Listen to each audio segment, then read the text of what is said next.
Hi, everyone, and welcome to the Human Pulse podcast, where we talk about living well with technology.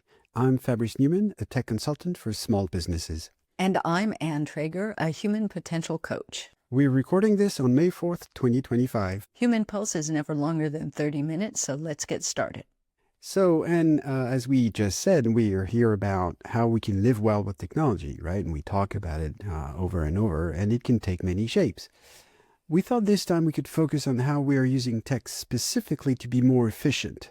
You know, using maybe time trackers, AI for daily schedules, whatever. So what's working for you, for example?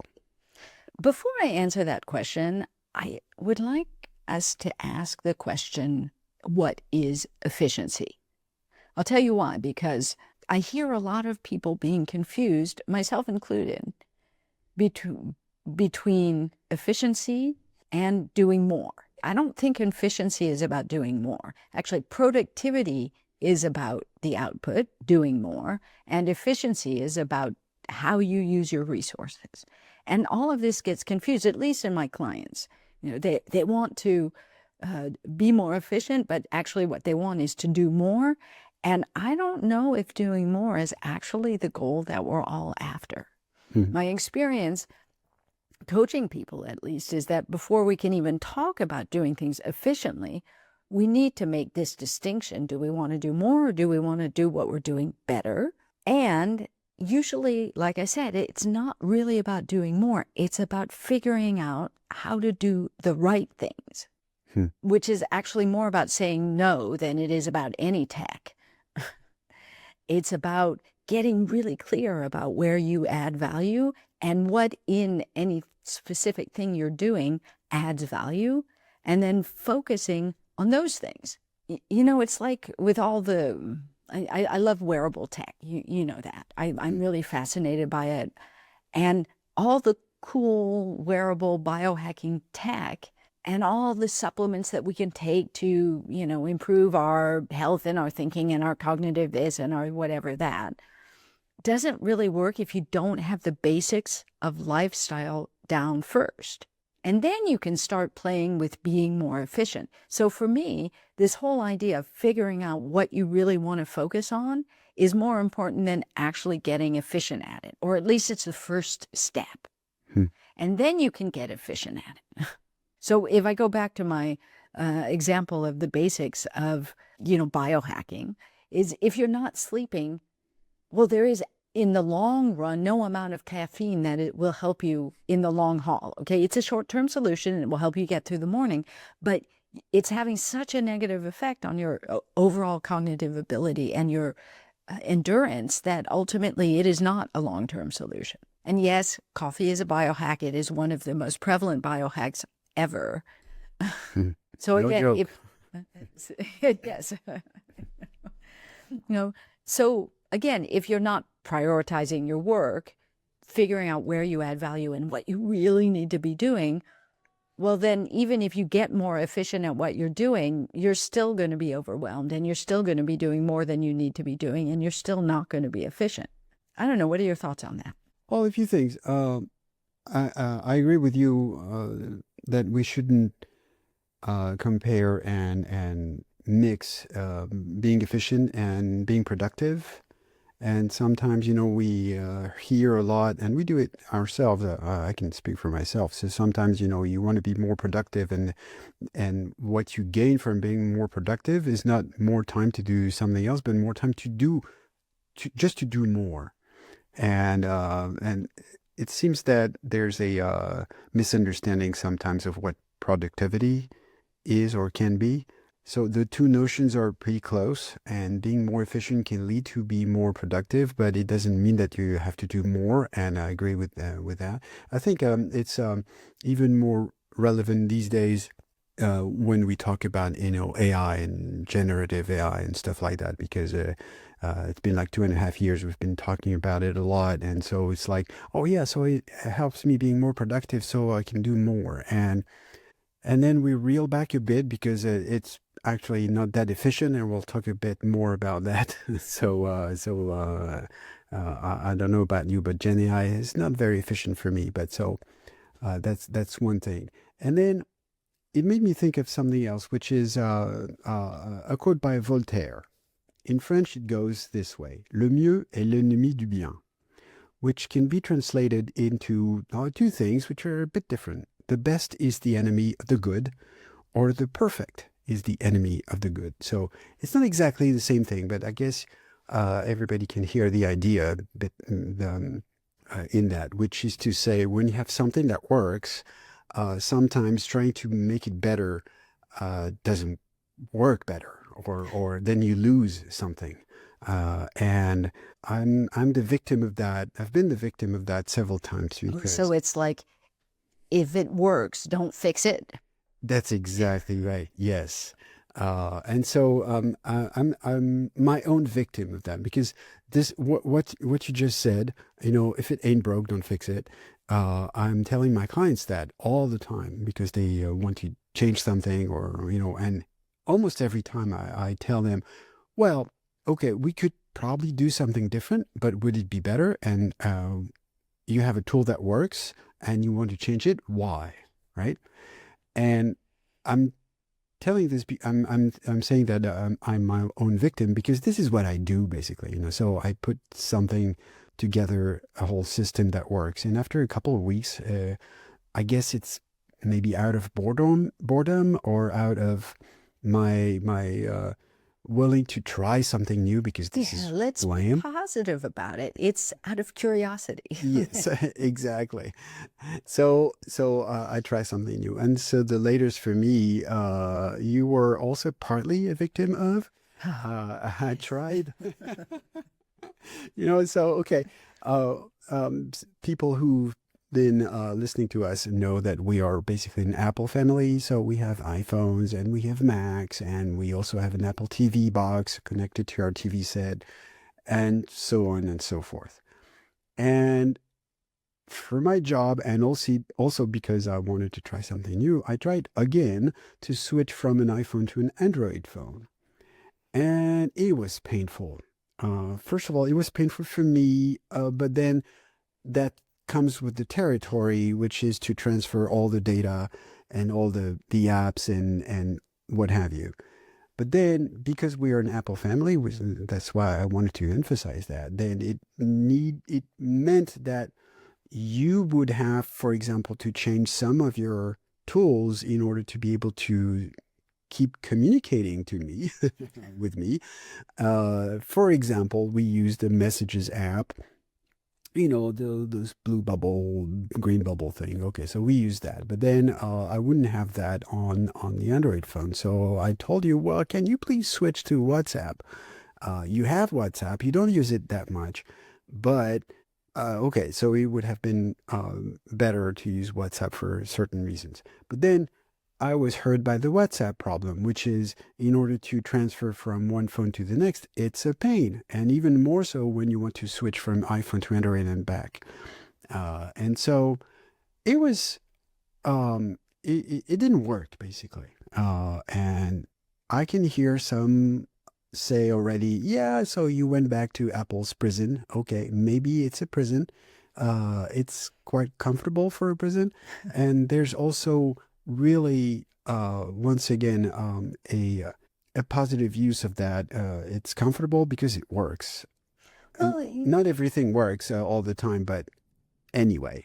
Well, and we've made it work, right? Yes. So it's interesting because what's coming to me right now as you're speaking is this kind of process. Okay, so if we look at efficiency at a higher level, we're going to be looking at, first of all, looking at the processes that are in place, figuring out what works, figuring out what adds value, and simplifying it, but also taking into consideration the entire ecosystem. So, your idea, if you were to actually switch over permanently, would have an impact on your entire ecosystem. Not only, in our family situation, but also in your workplace and so on and so forth. So we actually have to take these things into consideration when we are talking about becoming more efficient.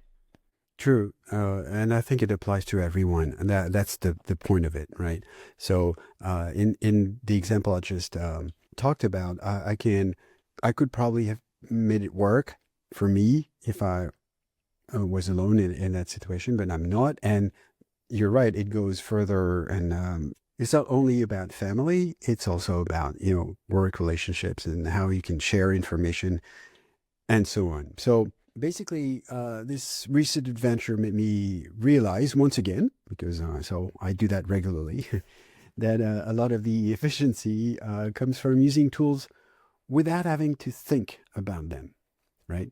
And you're efficient when you can use the tools that come naturally to you. So, of course, when you change things, there's an adjustment period, so you can work on that. But there's a moment, and it happened to me this time again, when you have to realize that the effort might not be worth it, right? And so I guess a lot of the efficiency can come from habits, or at least good habits. Would you agree with that? Well, you know that I agree with habits. Yes. Habit formation is one, I would say it is the most human of all efficiency tools. We are made for habits. We have this incredible ability to build habits up to the point where we stop thinking about what we're doing. I mean, imagine if you had to think about opening a door every time you opened a door. It would be exhausting. So that's just is one of those examples of all of these things we do by habit. So it's a fabulous tool that we have, and it's based on our own human technology. Mm-hmm. And it takes about, the thing is that habit formation, like any investment in efficiency, takes time.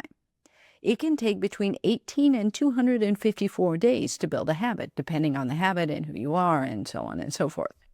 That's an investment of time and energy. So again, before investing that time and energy, you really want to make sure you're focusing on the right things. You want to make sure you're building good habits or good efficiency tools, the right efficiency tools. And only then can you actually, if it's the right thing, can you actually think about how you're going to make them more efficient. So before actually applying tech to becoming efficient, I would really start with optimizing my own sort of operating system.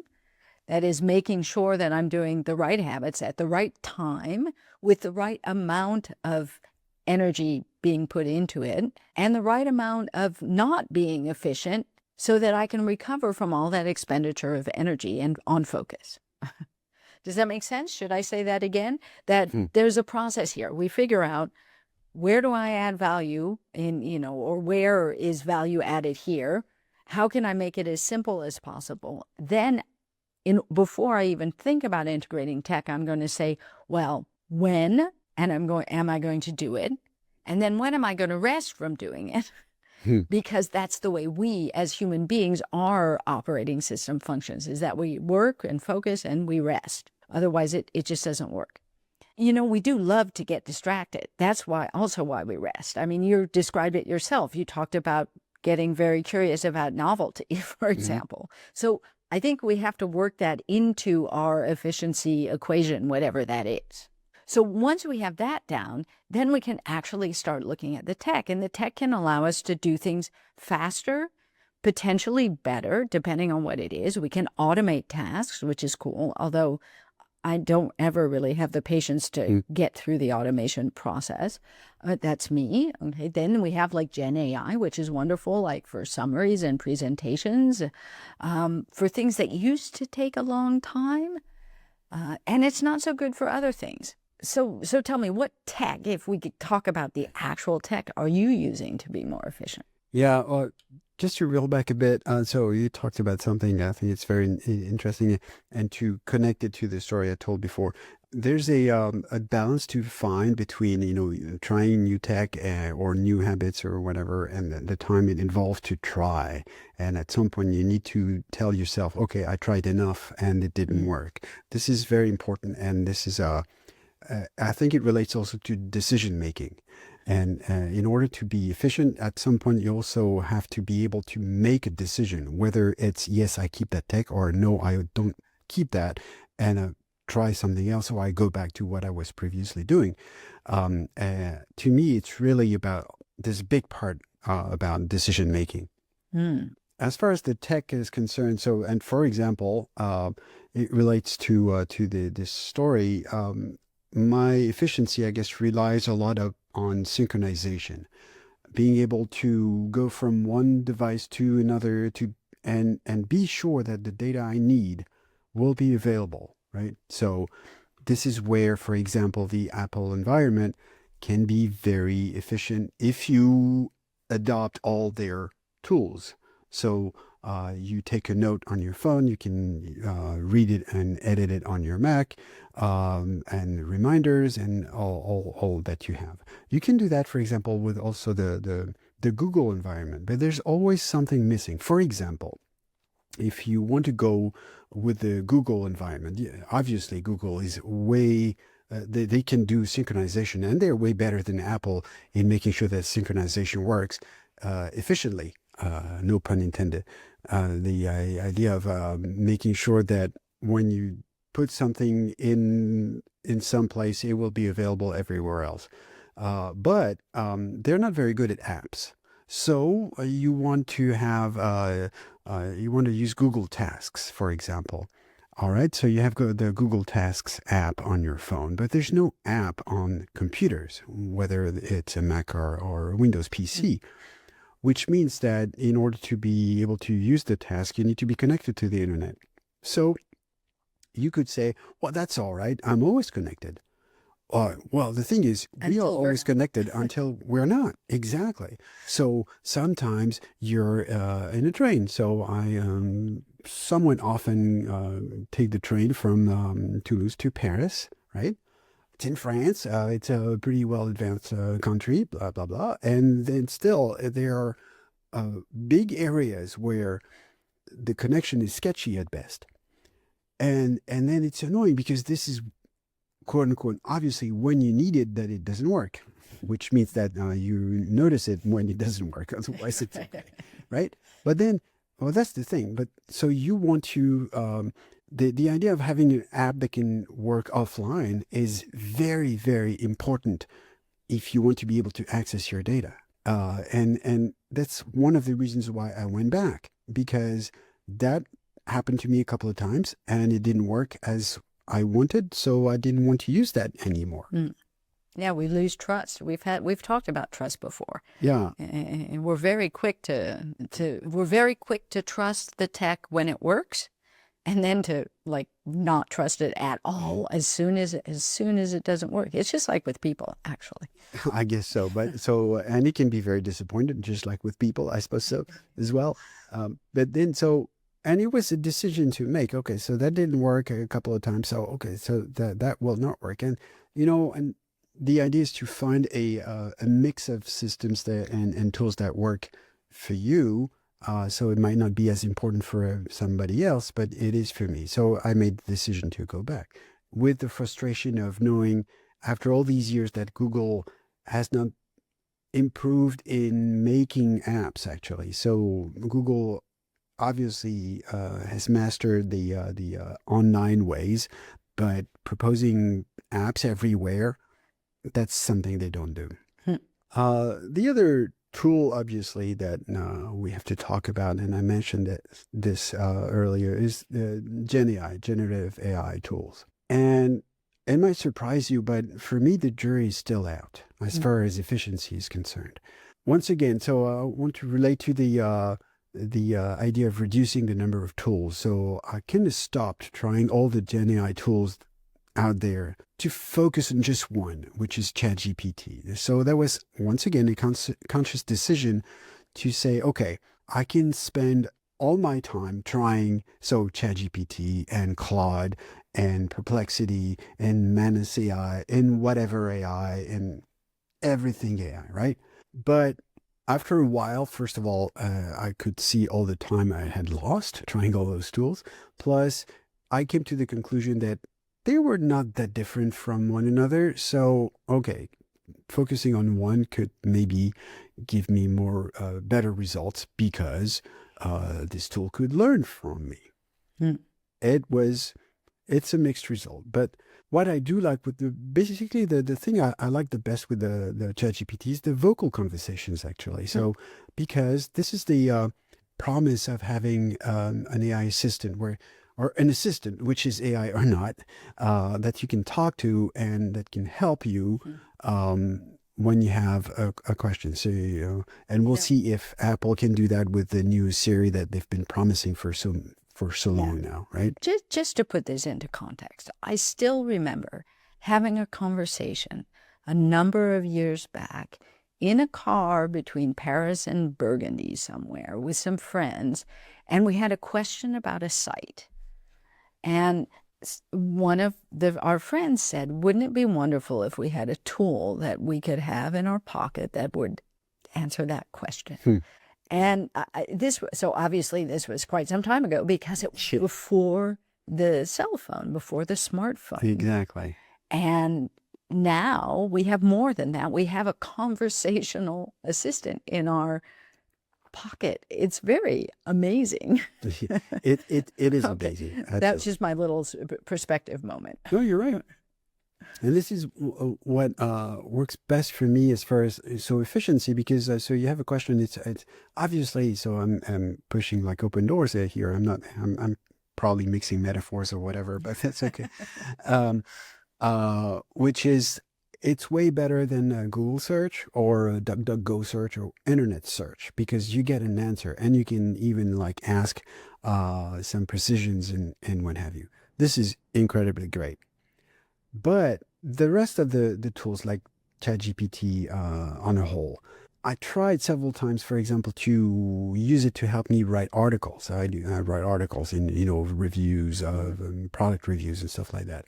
It never worked for me, like ever. I try to give it all the things I can, so data, examples of other articles I wrote, and ask it, so can you at least give me not an outline. I mean, like, I don't want it to write the whole article, but like help me, so it can help me when I don't know how to start, for example, that blank page syndrome, whatever. And it never works. I always end up dumping everything and starting from scratch. And so I lose time. The only thing I find it somewhat efficient is when I use ChatGPT to, and as you mentioned it, basically it's like a summary of something. And so I ask it to write LinkedIn posts or Blue Sky posts, because, and so it's not because I like the results or they're okay, they're good enough, right? And so that makes it efficient. Once again, if you make the decision to accept what the results are and you don't go for perfection. That's my good enough. The way of seeing it. What about you?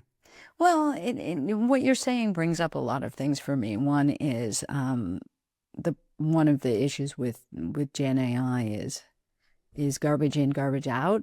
And it's not necessarily the garbage you are putting in. It's the back-end garbage that is in the large language models that is coming out. And sometimes stuff comes out and it all sounds the same. It so unbelievably sounds the same. It really dumbs things down and sounds the same. And I'm using some pretty advanced prompts at times. It's not as if I were just, being superficial about it. So I agree with you. The jury is still out on that. So I'd like to circle back to this idea of efficiency and what you're saying. And when you talked about synchronization, I was like, oh yeah, that's amazing, because that really does. That has been a huge efficiency jump for everybody. The synchronization, we don't even think about it anymore, but what an incredible, incredible thing. And then it got me thinking about yeah, about one of the most efficient ways that I am efficient with technology, which isn't synchronization, it is delegation. And I have delegated all of the back office stuff to you so that all of my synchronization tools work. It all syncs with the right tools, with those I need and what I want to do. And when it doesn't work, I don't have to expend any energy on it because I delegate the fixing to somebody else. Now, that is what I call being efficient as far as I'm concerned. Okay, that's just my little thing about tech in general. There are a lot of studies that are out there showing that, increases in productivity, we already made that distinction, using GenAI. Okay, I am sure that in certain circumstances, used appropriately and in, a specific contextualization where you've actually gone through the process of simplifying the process and knowing where it can add value and setting up whatever you need to set up, that you can really increase productivity and efficiency. Mostly from the reading that I did from time savings. And that's where I save times. I mean, save time. I can save time. I can take notes and have it summarize into something that is coherent rather than just my not very coherent notes. It can bring ideas together. It can summarize, articles and text that I'm not going to take the time to read. I even use it to summarize.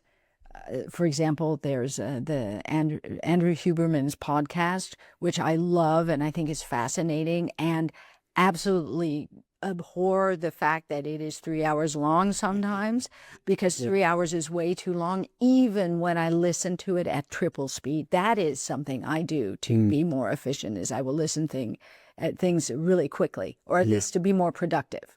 I'm always amazed by that, actually. I would just add something to that because it makes me think of this question of trust. We've been very gung-ho about this ability of the GenAI tool's ability to summarize things, right? But then I think you and I had some experiences where the summaries were not that good. Yeah. Tool leaving out some big ideas or stuff like that. And so there's still this question of trust. So obviously, getting some key elements from a 3 hour long podcast, okay, if it misses something, that's okay. But it can't really go further than that. And so this is where, using it for efficiency I think is still not there. Well, so then we come back to that distinction, using it for productivity, just like the way I use tech to listen to podcasts at triple speed. It is not really much efficient because I don't necessarily remember all the details. However, I'm really productive and I get to skim over in a way that I'm fine with. It is really good enough. A lot of different podcasts, and it keeps me on my toes, and I have these little touch points. Again, not efficient, but very productive. Good enough for what I want it to do. And I think this is when we start thinking about our tech is it going to provide good enough for what we want to do? So anyway, that's where, figuring out how you customize it. I think with using GenAI, it's important. You have to figure out really how to customize it and where it's going to fit into your process with the proper checks and balances. Again, in order to have an outcome that is what you're looking for or what you need. There are other kinds of tech that we haven't really talked a lot about, like time trackers and things like that. I know people who will use these time trackers, and it really helps them eliminate, things that they're doing, or to become aware of things that they're doing with their time that they didn't know they were aware of, which allows them to be more efficient with their time, with time tracking tools. That's interesting. I've never really used them. I've tried. I get bored so immediately. I look at my day and I'm like, I can't even use the information. It doesn't work with the kind of thinking that I find I like to do. There are schedules out there that will schedule things automatically for you whenever you have a hole in your calendar. They sync with your calendars, which for me is a fascinating idea. I find it really attractive as an idea. And then I'm kind of a control freak, so I don't actually want to try it. I just want to think about it. Anyway, so well, it goes back to the automation. That would be, I guess, my conclusion for that, which is when you try to automate things, and I'm amazed by efforts people can go through to try to automate everything, so it seems. But then when you automate, it's once again a question of trust. Are you sure that the automation works? And so as far as I'm concerned, if I do that, then I keep checking if the automation works, which defeats the purpose. But then I don't think you can automate that many things actually, because you automate based on the time of day or the day of the week or something. But then you hit vacation time, or there's a change in habit or something like that, and not everything in life, and I would even argue that not that many things in life can be automated, because you always change something, or at least I do. So I don't know. So I guess I'd like to hear from our listeners whether they were able to automate many things, and if they have, thoughts about what we just talked about. Yeah, thanks for bringing that up. I think there are things that we can automate. Again, it's like habits. There are things that we have already automated, which we don't think about anymore. So we think that there's nothing left to automate, but we actually have automated it. I have kind of automated my toothbrushing in the morning. I don't ever think about it. Again, habits. And with the tech as well, and the time it takes to actually automate something is so off-putting to me. Yes. I So so it agree with you. really has to be worth it. So we go back to this little process that we built as we were going along. Where is the real value add here? How can I make it as simple as possible? Is it necessary? I think that's that. Is it necessary? I mean, if it's already working, do I really need to do anything? Is the gain in efficiency going to be significant enough? And I'm pretty sure that there are some things with GenAI that we're not seeing yet that are going to allow these gains in efficiency, and some that we're already seeing. So it's an exciting future ahead of us, ultimately. And we'll keep on talking about it. On that note, that's it for episode 16. Thank you all for joining us. Visit humanpulsepodcast.com for links in past episodes. Thank you also for subscribing and reviewing the podcast, and wherever you listen to your podcast. It really helps other people find us, and we really appreciate it. And please share this with one person around you who wants to be more efficient or more productive. And we will see you in 2 weeks. Bye, everyone.